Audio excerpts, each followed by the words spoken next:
Welcome back again to SRG Units, and we are reading Mindful Eating, class 6th. Glucose is an example of carbohydrate. Glucose जो है वो एक carbohydrate का उदाहरण है। Carbohydrates are one of the primary sources of energy in our diet. Carbohydrate हमारे जो भोज्य पदार्थ है, डाइट है, उसका एक प्रमुख सोर्स है, स्रोत है। वो स्रोत किस में पाए जाते हैं? Cereals like wheat, rice and maize, और अनाज जिनमें कि व्हीट, राइस एंड मेज है।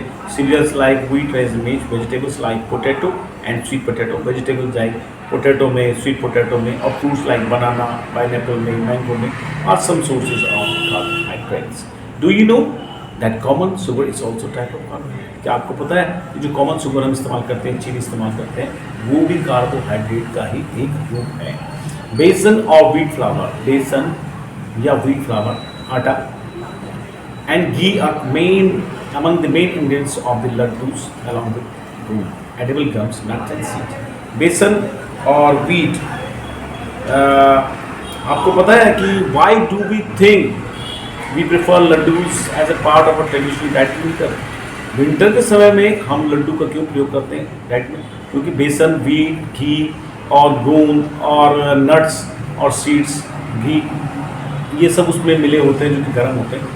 और ghee and various kinds of oils are grouped under another kind of food component which is called fat. यदि आप देखें तो आपने देखा कि जो हमने देखा था ऊपर सीरियल्स थे, वो कार्बोहाइड्रेट्स में आ रहे थे, बनाना एंड फ्रूट्स आ रहे थे, जबकि घी और वेरियस ऑयल जो हैं वो जिस कैटेगरी में आते हैं फूड की, वो कहलाती है फैट। क्यों?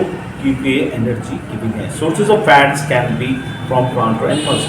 सोर्सेज ऑफ फैट्स, जो सोर्स ऑफ फैट्स होते हैं वो हमें पौधों के द्वारा और जानवरों के द्वारा भी प्राप्त हो सकते हैं। नट्स एंड ग्राउंडनट्स, वालनट्स में और आलमंड्स में, कोकोनट्स में, सीड्स में, पंपकिन सीड्स में, सनफ्लावर सीड्स में ये कुछ सोर्स हैं फैट के। Fat is a source of stored energy, और फैट एक्चुअली में क्या है?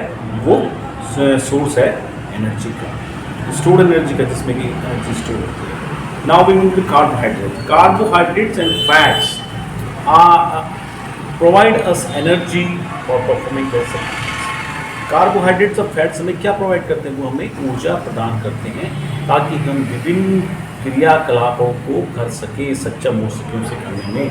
Therefore they are called energy giving foods, इसलिए उनको एनर्जी गिविंग फूड कहा जाता है, ऊर्जा देने वाला फूड लिखा जाता है। आइडेंटिफाई मोर फूड्स आइटम्स। अब आपने क्या करना है? और ज़्यादा फूड आइटम्स को आइडेंटिफाई करना है जिसमें कि कार्बोहाइड्रेट्स और फैट्स पाए जाते हैं। यहाँ पर एक चित्र बना हुआ है पोलार बेयर का, और पोलार बेयर जो होता है उसकी स्किन के अंदर में बहुत सारी स्किन फैट्स होता है, और ये फैट उन्हें उस समय काम आता है जब वो कई महीनों तक पड़े रहते हैं बर्फ में, बर्फीले इलाके में, बिना खाए पिए, and it gives them energy and they he is able to survive without eating even for a long time because of this fats which is the source of stored energy. Proteins are also an important part of food. Proteins अब एक और component है food का, जो कि हमारे food का एक इम्पोर्टेंट पार्ट है। Milk products and pulses are good source of protein, और जो दूध होता है और दालें होती हैं वो अच्छा स्रोत होते हैं प्रोटीन्स का।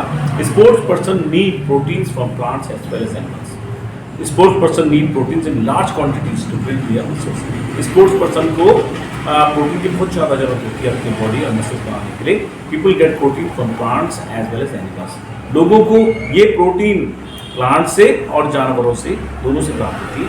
सम excellent plant sources of proteins are, कुछ जो स्रोत हैं प्रोटीन्स के वो हैं पल्सेस यानी कि दालें, beans, peas and nuts.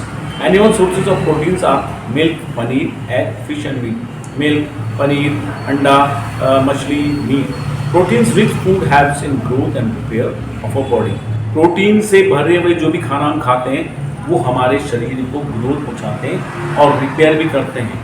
These are also called body building foods. उन्हें बॉडी बिल्डिंग फूड्स के नाम से भी जाना जाता है। The right amount